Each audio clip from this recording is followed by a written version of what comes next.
Bat music.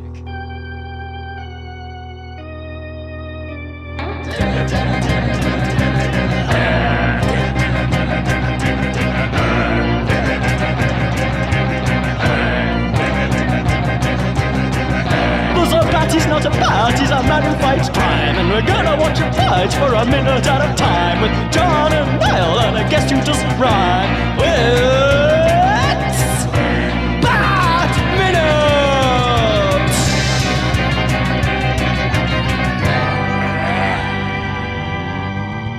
Hello and welcome back to Bat Minute Returns, the show that is hosted by a couple of grade A privates 3 days a week. I am one of your hosts, John Parker. Well, I am the other host, Niall McGowan. We are basically just two absolute dicks. So, it works. We're going into some very self-deprecating content here, John. I wasn't aware that this was going to come up. I'm all about that.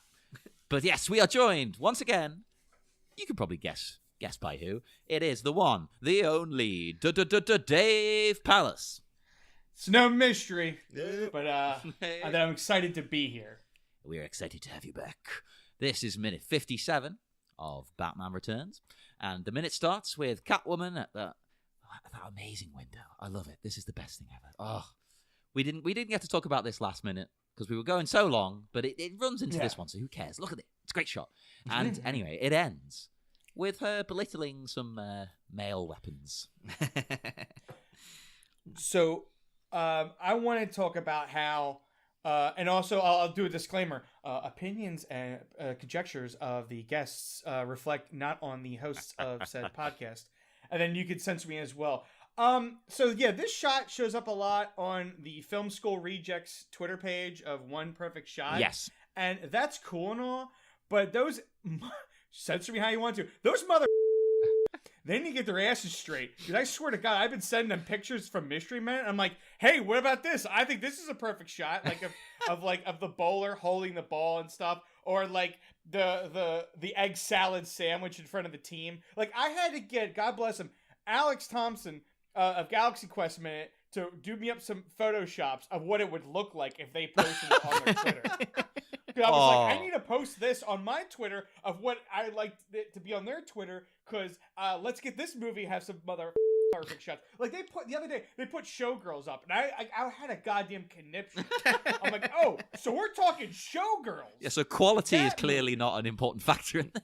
And it's like so we're talking that it's like her and I didn't think it was of all the perfect shots that you could say were in, like there's a few shots of her like in the Las Vegas like sunlight desert that you could say, all right, like cinematography, like, you know, acting aside, like this is a really cool shot. No, they went with her like in front of a mirror. I didn't even think it was that good. So I'm just like, what's going on this Twitter? I want to like just hijack it so bad. So Film School Rejects, One Perfect Shot, get your ass together, start posting some Mystery Men shots. I'll screen cap it for you. I'll do like all the work. All you gotta do is just put up on Twitter. Piece of Yeah, do it. Good. Proceed. So yeah, if you're on Twitter today, you may see, or when this episode, but between now and then, you may see a Twitter post of me of 5 Minutes of Mystery asking him, "Hey, I'm on Bat Minute. Why don't you post again that picture of Michelle Pfeiffer at the window? Why don't you do it again? You post it like 3 times a week. No, do it. Do it again." I'll admit, they post it constantly to the point where I don't even retweet it anymore because I'm like, oh, I've done that like 100 times on the Bat Minute account. Yeah, I'm still just getting over 2 choice things Dave said of "get your asses straight," which is like I've never really heard that as a phrase. Get your ass straight, and then just at the as opposed to what? Just the fact you seem to be kind of getting a little bit civil at the end too. It's like, I'll do everything for you, and then at the very last second you just went, "You piece of shit," and I'm just like just throwing in another insult on top of everything. Yeah, it's a little olive branch and then a little sword out of my mouth. You know, it's a little olive branch. You've got to sandwich it, you know, to make it go down easy. Where the hell were we? Oh yeah, the shot started. The actual shot. But yeah, so we do get it's the return of the creepy Shreck cat face thing that it's been throughout. We get the clock outside and then the window, and we've talked about a couple of possible influences for this design. And I know at one point we even were speculating that it wasn't supposed to be a cat when we had Clarice Lowry on. We were going on about Shrek's Chihuahua, and then she was like, maybe this is supposed to be that Chihuahua. And now I'm kind of like, maybe it is the Chihuahua, because it doesn't make much sense that it's a cat. But when It he's doesn't like, make sense. He doesn't have any sort of connection to cats. yeah, so maybe this still is the dog. But I think I should also mention that it does look very similar to the classic surrealist character of Felix the cat from That's what it is. yeah, from like the 1920s and whatnot. And obviously that would have been a big influence. Very, very strange cartoons, the Felix the Cat things, like very early days in animation. And I can imagine Tim Burton would have loved Felix the Cat, really, really up his alley. There's a cat that's had weird adventures. And they had like a little yellow bag that could turn into anything and stuff. And but weirdly enough, I do remember from when I was a kid, I had a VHS, and the VHSs you had the unskippable. Well, you could fast forward them, but like I was going to say, hang on a minute, did you not have a remote? but like trailers for other things that were coming up. And I remember they had an advert for the Felix the Cat movie that came out in the mid '90s, and it only just dawned on me that the song they used in that advert for the Felix the Cat movie was "Only a Lad" by Oingo Boingo. And of course, yes. Oingo Boingo is fronted by Danny Elfman, so it all ties in. Everything's connected. Yeah, so it's like and plus too, only kind of realizing because I was like, discovered Oingo Boingo in my like early 20s, and now I was like, oh no, apparently I'd heard them when I was a kid. I just never realized. I was like, oh yeah, that's that song. And it's a great song. Foolishly as well. didn't appreciate them. I think I did. I was always like, oh, this is a good song. I had no means to go like, what is this? I didn't have the internet back then, so it's like, yes, it's the song that's in the Felix the Cat movie. But so yeah, there's a little tie-in. But then, so what is the beautiful as this shot is, and it is fantastic. What is the statement that it's making here by having her Catwoman's face within the cat? Because if the cat's associated with Shreck, then is this saying that she is the monster that Shreck has created? That's what they're trying to imply via this shot. That's what I thought. I couldn't really come up with anything else at all. That seemed to be the cat is now alive, so to speak. Yeah, and we get to see like her claws, these thimble like pieces of like scissor can opener looking like these.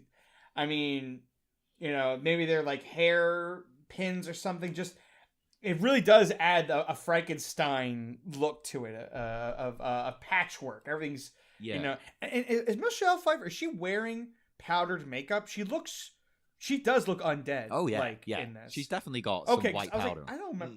Yeah, I don't remember her like complexion looking this pale white. So it definitely adds an uncomfortableness to it, and where it even makes her lips look odd because of how waxy they look. Like it looks like a mortician done up thing, That's the vibe I get looking at it. Well, here actually, I have a question for you, because we bring this up with pretty much everyone now. This seems to be this season's question.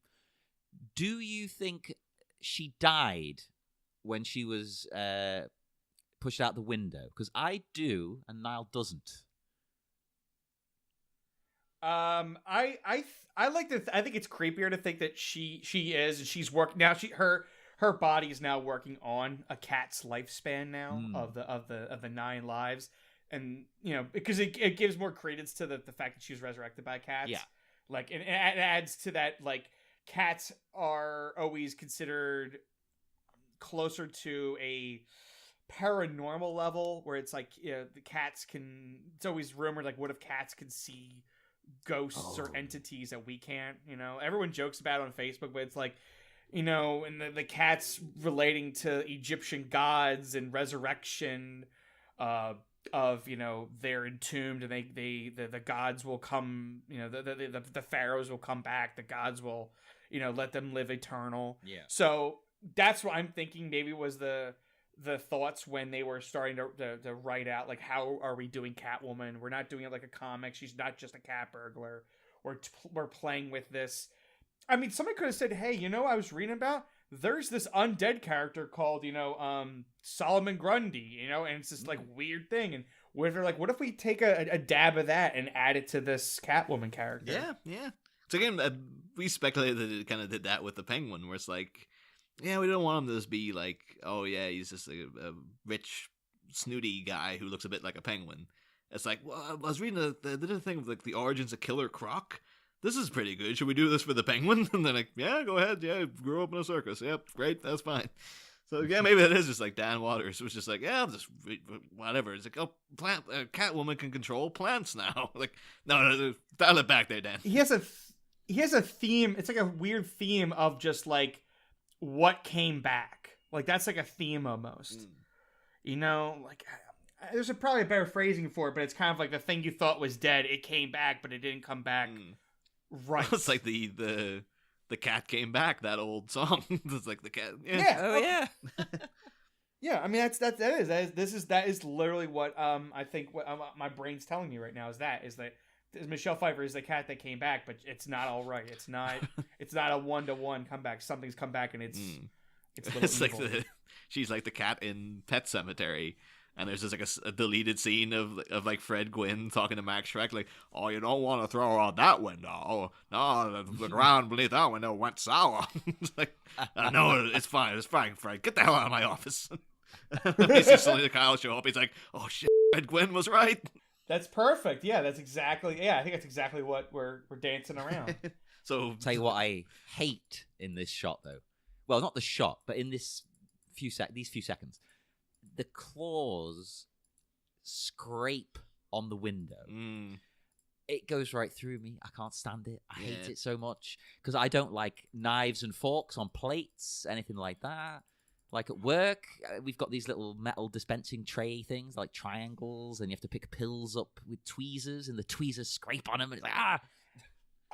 I think that's a good hate, though. I think for at least for right these moments, that's a good hate. Everything about her makes you uncomfortable. Yes, it's perfect. And also, like, yeah. she's wearing sharp heels that make the tap tap tap as she's walking. Yeah. There's nothing soft about her. Everything is daggers. Everything is claws. And I think it's supposed to make you just like you don't like I said, like, you know, as good as she looks on a aesthetic, like, oh man, how attractive my shelf. It's making you uncomfortable that everything is just this claw and tack as she walks, you know, along the floor and does her cartwheels. It's like everything about it gives you an uneasiness. It's beautifully horrible. Kind of just ties into that. You kept saying the tic tac noise, and of course then how they were doing the tic tac toe. And then the Susie Sue song does the tic tac toe later. Maybe it is all supposed to be tying into each other, but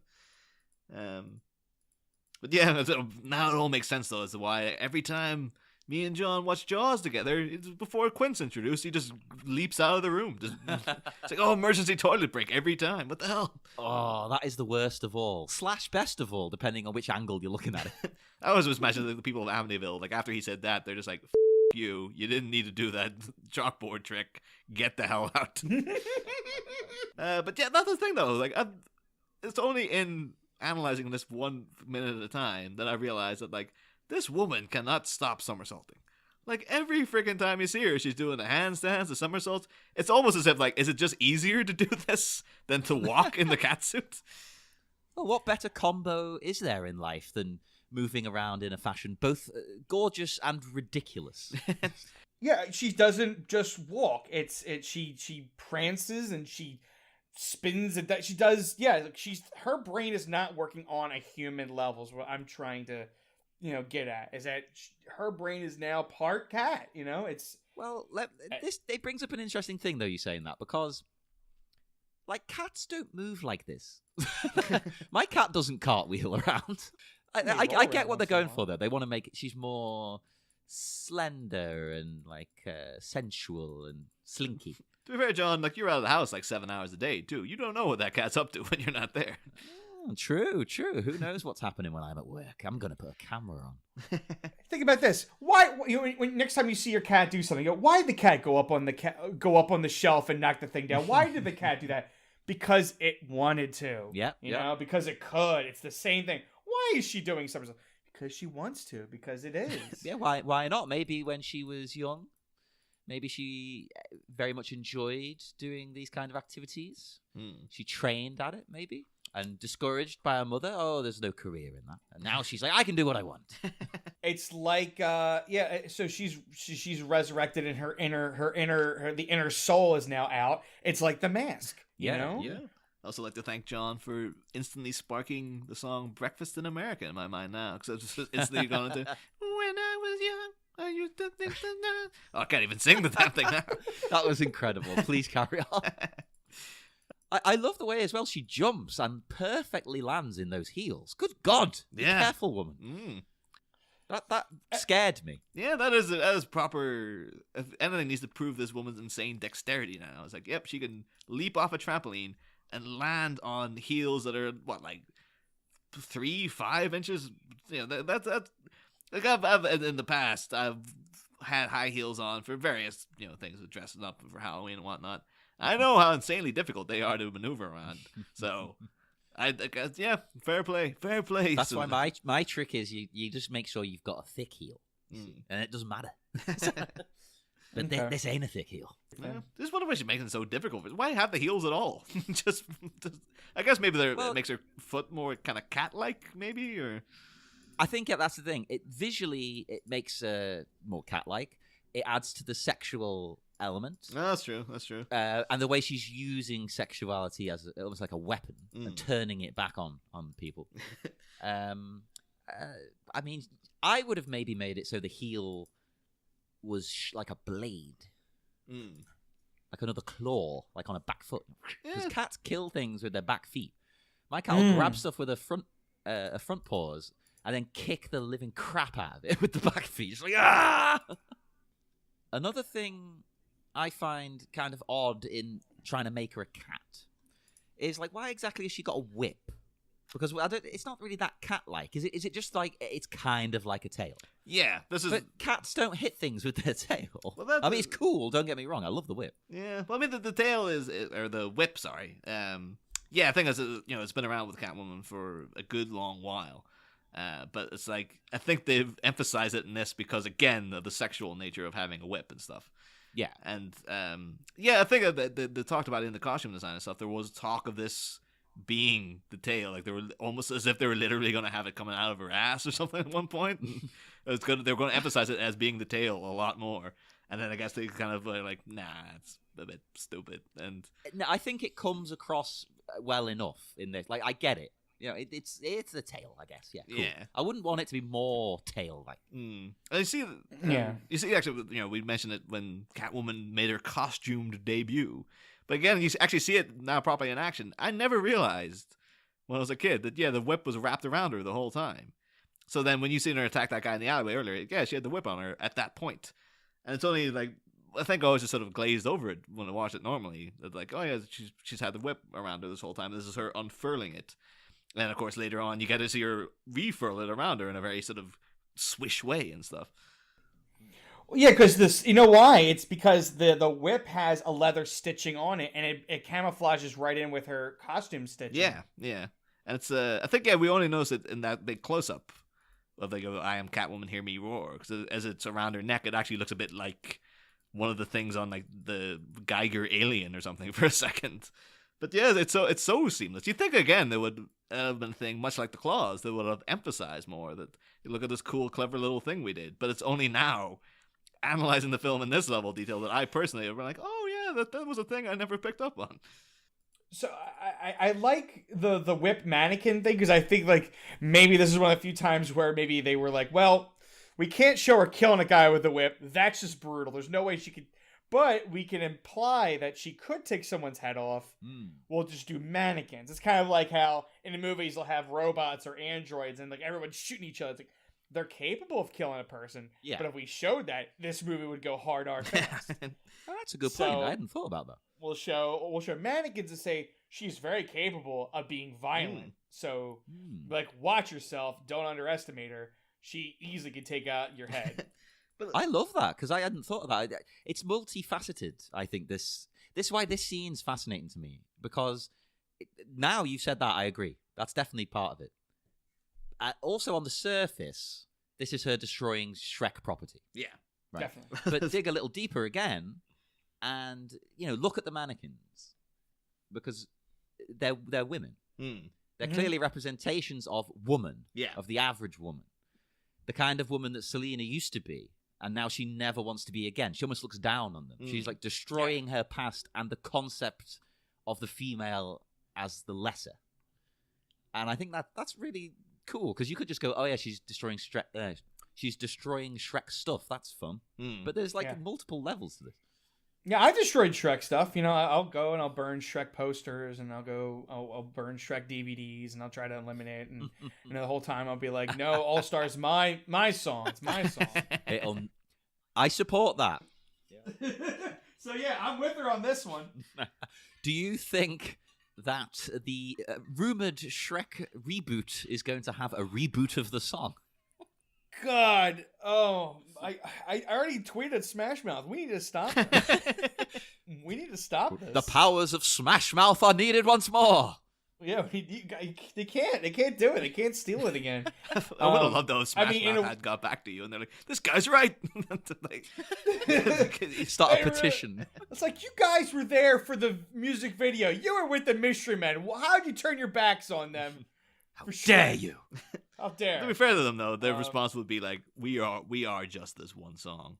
That is our entire cash cow. We don't care who uses it, as long as we get a check." Yeah, I know. Breakfast ain't free. It's like no one thinks of Smash Mouth and immediately thinks of the word integrity. Like, we will. You can put this on whatever crap you want. Please, everybody, come into the group or tweet us with your favorite Smash Mouth tracks. Non-all-star. Don't cheat. I want to say, I love that she is almost sliding around the floor too as she's whipping. I don't know why I like that. Like, just like her heels and her like slide around as she's whipping the mannequins. Like, watch her feet work. Just there's a real visceral sense of joy she has in letting this whip go. Like, in the fact that she takes down 2 mannequins, and then there's a kind of pause where she does like a little twirl and then goes in for the final one. But she's really, like, she is loving the hell out of doing this. It's a woman in her element, essentially, here. Yeah, I mean, she even skips. I love that. The skipping just does it for me. I could never skip, so I'm envious of this. I always used to land on my face and almost break my nose. I cannot skip. It's a skill I've tried loads when I was a kid. It's like, no, can't do it. Can't get the feet up in time or anything. I don't know how it's done. I always trip over the rope as it's coming around because I can't really see it, and jeez, it's a disaster. Yeah, it's also just like it's another testament. Like, she can jump on a trampoline, land those heels. She can skip in those heels as well. But I should also mention as well that this scene in particular, Michelle Pfeiffer doing all this whip work herself. This is all her, and they allege in the making of that she did this in one. She took off these heads in one take. And it was just, and you actually do see a little behind the scenes thing of her doing it. And then as soon as the final one's down, everyone just bursting into applause. And it's just like, yep, you did it. But I can't remember who tweeted us about it, but someone did recommend we check out the Fueled by Death cast. Because I think it might have been Neil Brown, actually. I'm not entirely sure. But they had an interview with weapons master and actor Anthony DeLongis, who was the guy who trained Michelle Pfeiffer, and so I went and I listened to that episode. And it was quite insightful, because he does say that she indeed did do all the whip work herself, and it was basically because she went very, very seriously into the research for it, and all the stunt people they brought in just weren't as good as Michelle Pfeiffer. She was just that good at using the whip and stuff, so she went and did it herself. That dedication comes across here from Michelle Pfeiffer. I think when you look at the behind-the-scenes stuff, she's really going all out with the character and everything, especially because she's in a lot of agony playing it. Yeah. Again, too, like, maybe she's doing those somersaults because, like, you try walking in that cat suit. The thigh chafing is insane. No, it's much easier to do friggin' handstands and stuff. Easier to do that. But I will also mention as well about the guy who trained her, Anthony DeLongis, because he's actually, like, you might well recognize him because he is also an actor. But he did stunt work for Wizards of Waverly Place, Fantasy Island, with, of course, the voice of Selena Kyle's mother, Ricardo Montalban. He did work for Roadhouse and the Highlander TV show, which, of course, former guest Jesse Milestone was supposed to do that podcast with Adrian Paul, but fell apart, apparently. Allegedly. She was allegedly supposed to do this thing. But, as you might recall, I can't remember if we put that in the show or not, but there was a thing she told us. Yeah, and, I don't know. Was it in the final episode? But as an actor, though, Anthony DeLongis appears in Red Dead Redemption. He's Ketchum in Roadhouse. He was. Oh, hang on a minute. Red Dead Redemption, the game, like a voice. Yeah. Okay. I was thinking, is there a movie? He's in Star Trek and is also in Star Trek Voyager, which was actually quite interesting because Voyager famously features Robert Duncan McNeil, who was in Masters of the Universe. And of course, Anthony DeLongis played Blade in Masters of the Universe. People who know that movie will remember Blade because he's the guy, the bounty hunters they get. He's the guy with a big, huge sword. He's got an eye patch and a weird metal thing around his jaw. And of course, later on, when Skeletor has He-Man captured, he brings out this weird Blade, pulls out this weird laser whip and starts whipping the crap out of He-Man. So that whip work is from the same guy who brought you this whip work as well, in a roundabout way. But yeah, cause I was amazed when I found out that though, because I was like, oh yeah, Blade, that's that one weird guy in Masters of the Universe, and find out like, he was the guy who trained Catwoman for Batman Returns. It's amazing. So yeah, I was ecstatic to find that out. So can we talk about the security guards? Yes. Yeah, Because if you must, Dave, if you must. Because, like, what angers me about these security guards is it's not like not just like the classic. Oh, it's lazy ex-cops who are they're going fed on a pension, and they don't care and they're not taking their job seriously. It's like they would be listening to the radio and hearing how the entire city is getting blown up and vandalized, and they're not taking their job seriously when this woman comes in. They're like, she could be part of the plan. She could be here to blow, to destroy this shop. And they're like, oh boy, yeah, look at it, look at this one. They pull their guns on her, but it's so lazily. They should be like, oh wow, there could be more of these clowns as well, behind us, around us. They're acting as if it's a quiet night. It's not a quiet night. You're in Gotham. That's an excellent point, because she looks and acts like someone who might be part of that gang. And here's the thing: even before the movie starts, of Batman Returns, I'm sure Shreck has dealt with vandalism before, having these department stores and all these other big stores around the city, and it being expensively crime ridden. He would be having vandalism. There's no way Shreck does not deal with vandalism, and so I would think he would hire. Okay.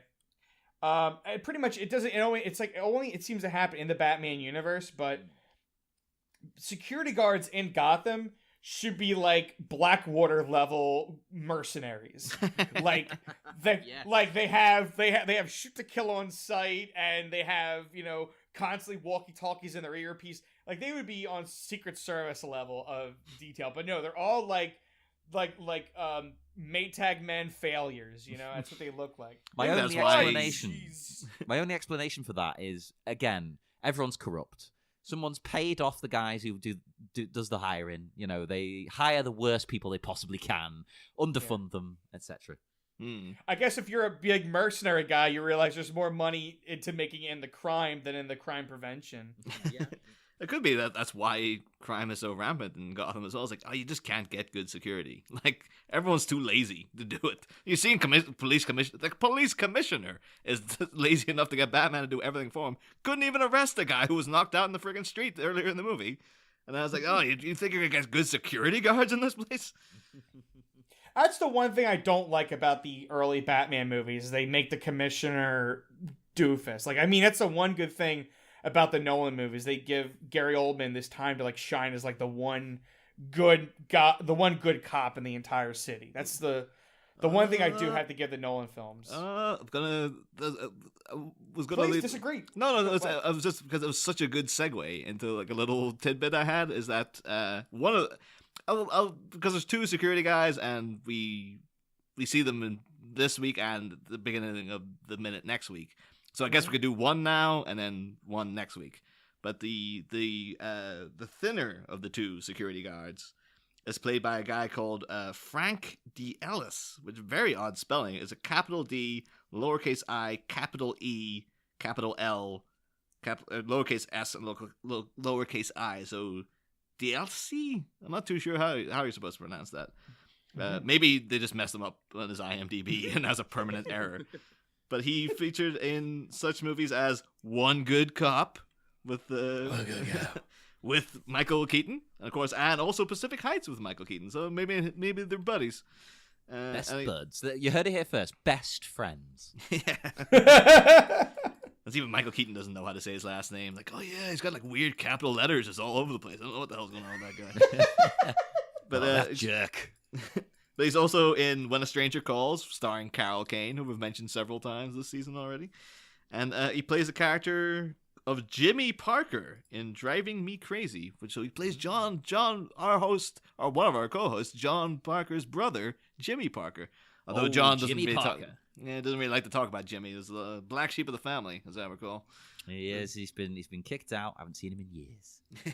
But you can see this security guy playing him in that one movie.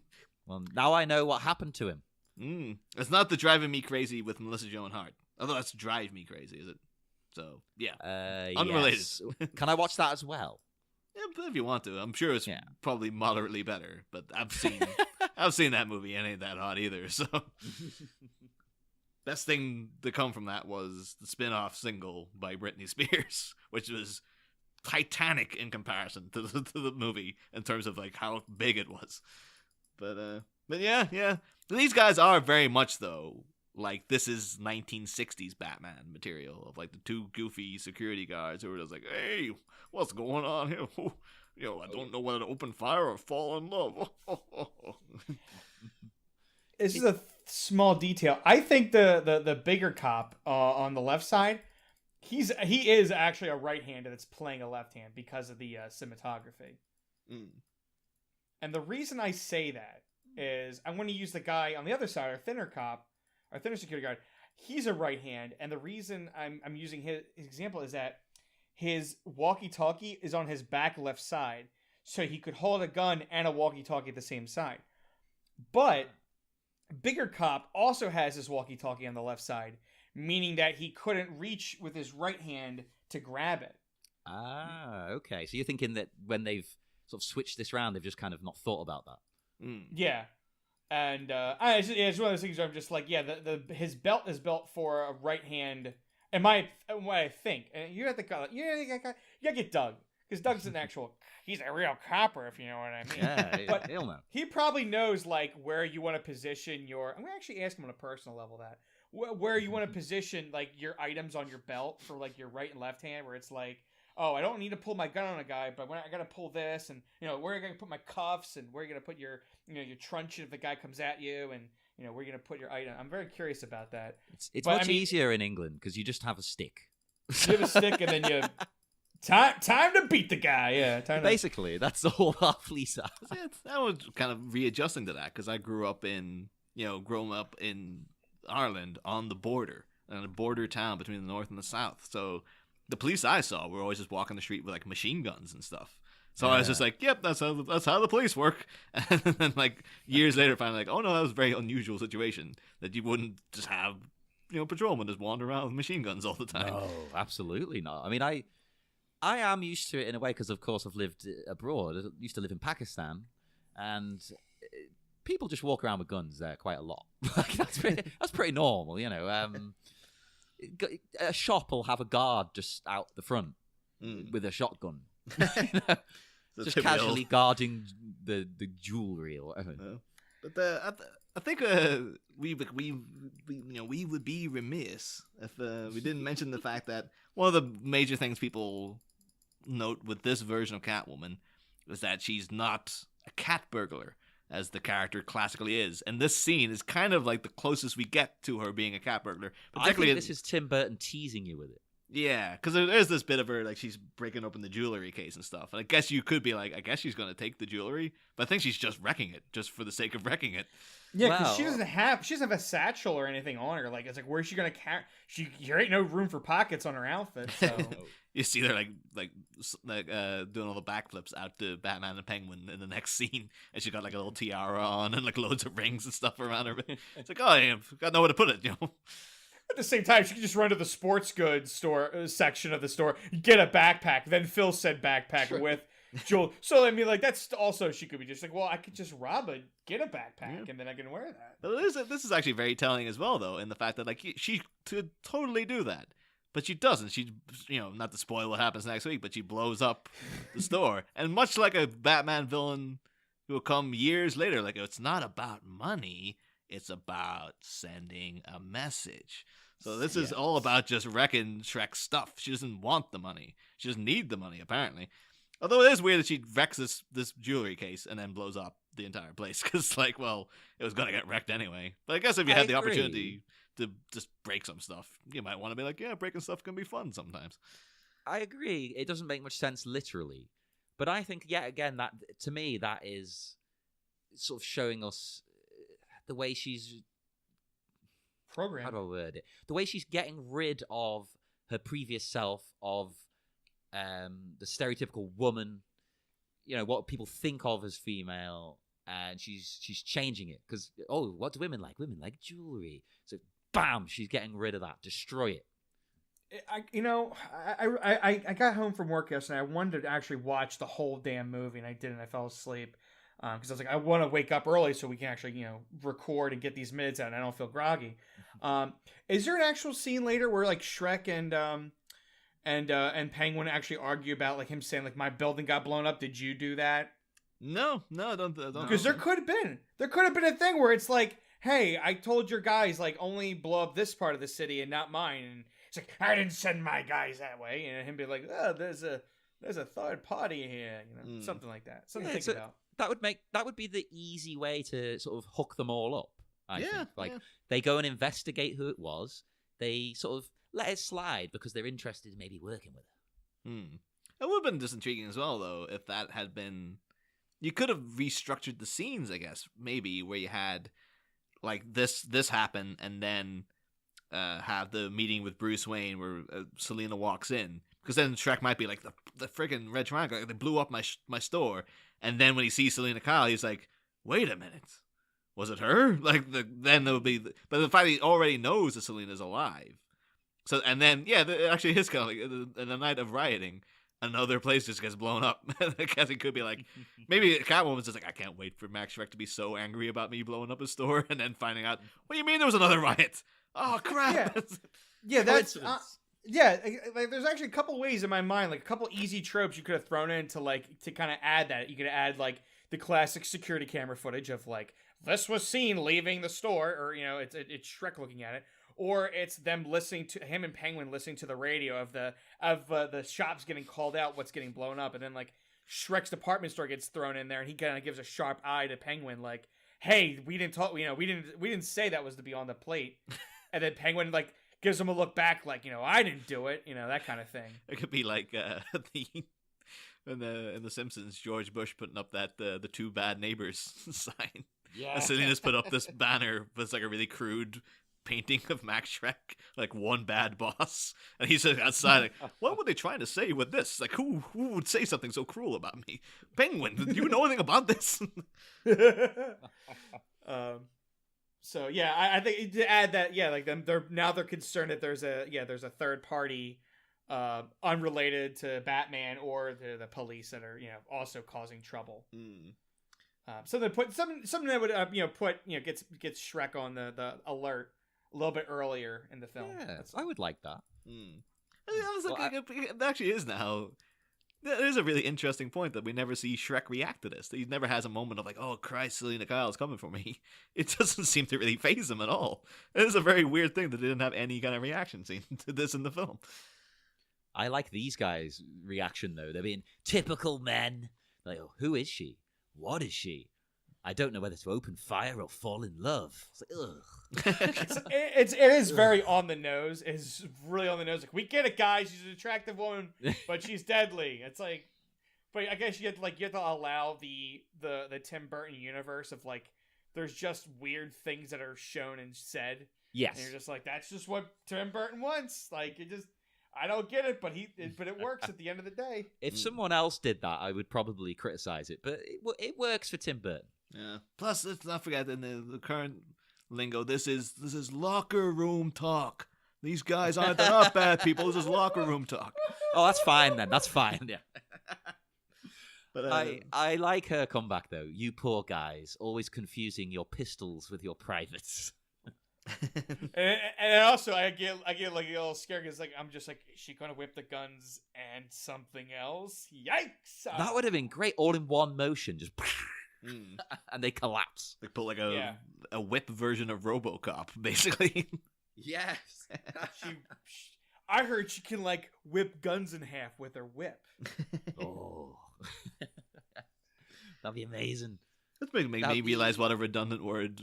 Yeah, you whip something with a whip. So like you whipped it in half with that whip. It's like it's a bit of a redundant thing to say. Whip so many times. No, the line would be, I heard she can like cut guns in half with her whip. There you go. We're going to proofread this entire podcast, right? Just go back to the start and grammatically fix everything we said. What's his power? Oh, she's terribly mysterious. What's her power? She's mysterious. Oh, terribly mysterious. Now, the strict revised draft doesn't handle this scene quite as well, I don't think. Especially with, the feminist kind of aspects I've been mentioning. Specifically, one part of this scene is described thusly. It says, a Catwoman dashes down an aisle, shredding the priceless blouses of a gauntlet of pouting mannequins. She twists up the volume on a stereo, blasting cool jazz. She stamps atop a jewelry case in a girlish tantrum.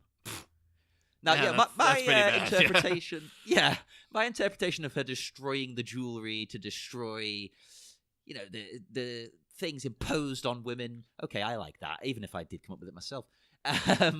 But this is a typical woman. That's just weird. Complaining. Putting on the jazz, though, that's indicates, it's kind of cool. And then to go into a girlish tantrum, that's a bit of a wild contrast immediately afterwards. Yeah, it's very odd. There's plenty of strange things in that bloody draft. We'll say, though, Gauntlet of Pouting Mannequins is a great band name. So if anyone out there wants to take that, you're going to have to ring up Wesley Shreck, obviously, because it's probably one of his. But yeah, go for it, guys. At least try and get it as your album name. Is there anything else? We're at the end of the minute here, so is there anything else you guys want to talk about in terms of the action on screen, or? No, I'm more than happy to just let the minute be in the minute. I mean, just let the minute be. Just leave the minute alone. I got all my notes. We hit them. I'm happy. Like I said, I'm really happy you guys gave me these minutes. I mean, I got little Penguin, Batman, and Catwoman. I got a little bit of everything. It wasn't in no way were these quiet minutes. No, and I don't think that was a deliberate thing. Like, give him one of each. I think it was just a coincidence, a happy one. But at this point, we would usually ask the guests about their history with the film and stuff. But I guess you kind of almost did that at the beginning of the first episode. But maybe want to expand on it in any way. Do you have any strong memories of seeing this film for the first time? And where does it fall in your ranking of Batman movies and whatnot? The first two films, I was too young to see them in theater. I believe I saw them rental Blockbuster, had to be. So I think it wasn't until probably Batman Forever I actually saw it in theaters. So yeah, that could be another reason why I also like Batman Forever. It was like my first Batman movie in theaters, but I don't know. We'll get to it next year. But I remember definitely being, scared watching the first two films. Definitely scared. I remember it was just like, it was definitely frightening terror. So I've probably seen this movie the least because as a child, being scared of how it is. But now as an adult, I can watch it and be like, and appreciate the look of it. Like, I'm not scared of it anymore. Even with the sideshow-ness of it all, I can still watch it and be amazed of how the city and the world looks. Because, I don't think you would get these. I don't think you're going to get these kind of Batman. You're not going to get Batman movies that look like this anymore. Even putting aside the Tim Burtonness of it, I feel like now you're going to get we're going to film it in a city. It's going to have a blue filter on it. Yeah. And you're going to have and then there's going to be a lot of quick cuts of whoever's playing Batman punching guys. And then and a lot of it's going to be in shadow, and even Metropolis had a lot of gray tinge on it in the recent films. So it's it's just this constant thing of just over colorizing a shot. Where this one, it looks like the film is shot regular with like just regular standard film. There's no extra filters. No, there's not. And it's just the set is built to look like it, rather than artificially making a city look like this, you know. And minimal CGI needed. Good amount of practical effects. Good amount of not great. A fantastic amount of costume work. Yes, one of the best parts. Whereas I think you don't see that now. I mean, a lot of them films, I mean, they play around with like, what if the whole character's CGI now? You're like, yeah, I'm not a fan of that. I'll be yeah, honest. I'd rather have a good outfit than you have accents of CGI. Yeah, to me, CGI works best for things like that, for backgrounds. You know, like you used to have matte paintings. Yeah. Do CGI, that's fine. That's what it's for to me. Or, you know, like if you need 100 wrecked cars in the background of a scene for some reason. You know, like say the Blues Brothers have come through town. A million cars have been destroyed. You can CG them, that's okay. But when you start doing whole characters and stuff, it gets a bit weird for me. Like Aquaman's going to be a lot of CGI, but I think it's your brain goes, oh, well, it's a fantastical underwater action film. I'm okay with that because you can get fantastical with it. But it's like Gotham Batman is very grounded, and outside of a few exceptions, you know the weight of things. You know how things look. And so I think your brain just picks up when it gets really like, I know what a city looks like. This looks like a city that's dolled up to look like something, whereas with this one from the ground up, it looks real. It was built to look like a real decrepit city. Yeah. And I think, and as I said, like, and then you get into Forever and Batman Robin, you're like, I don't understand this city. This version of Gotham doesn't make sense. Like, it looks like, you know, it looks like an artist built the city out of nonsense. We have the statues that just exist out of everywhere and nowhere. They're gigantic, and, you know, we have purple and pink lights. Why? Like, why would we have purple and pink street lights? That's one of the detractors of the later films. And then, and then the Nolans, it's just like, what if we just filmed in a city and then we just put a blue and an orange and a green filter on it? The first one was like, well, it was just raining all the time. Definitely an orange filter on that one. I always think orange for Batman Begins. Batman and then Begins blue for the next one. orange. Yeah, Batman, and then I think it's like I would give it like light gray green for Rises.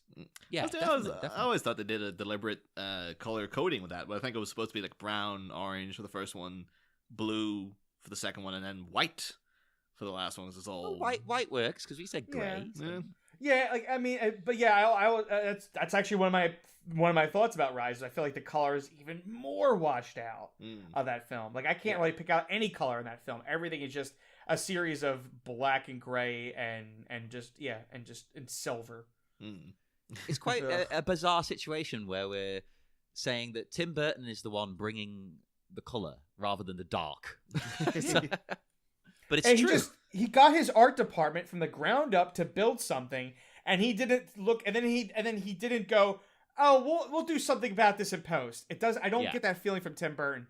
He knew from the ground up what it was going to look like, and he made it look like before the cameras even started rolling. Whereas I feel like these later films were like, we'll make it look like Gotham in post. We'll figure out something later. Whereas I gotta give credit to Burton. He, with the ground up, was like, it's going to look like this. And it's gonna be, and you're gonna believe it has weight and it's real, and then we're gonna start filming. Yeah. Sadly, I think that's one of the things he's lost or stopped caring about. Now it's like, we'll just do some CG stuff there. I don't know, whatever. Yeah. The thing is, most of the stuff is in post now. So it's like, well, you can't.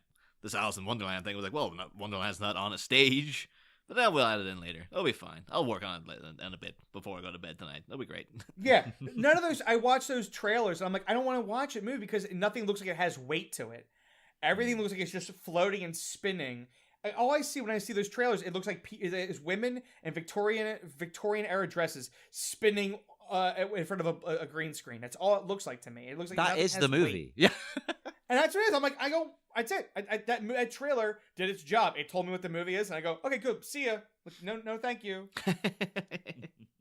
The people who made the trailer, you did a too good a job. You showed them what the film's going to be actually like, and you lost them.